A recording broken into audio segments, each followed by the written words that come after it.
dhaqankaagood ka baydha badownime ilbaxnimo hamoodin dhawaa ruux baaye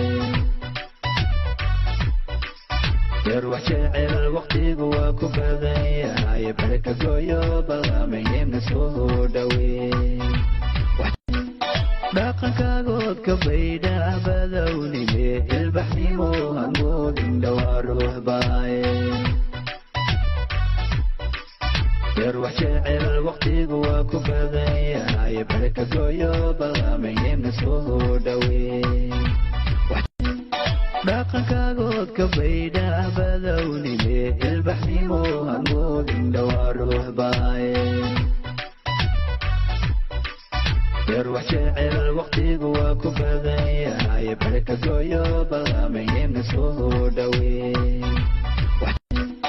dhaqankaagood ka baydha badownime ilbaxnimo hamoodin dhawaa ruux baaye yar wax jecel waqtigu waa ku badan yahay barka gooyo balaamayena soo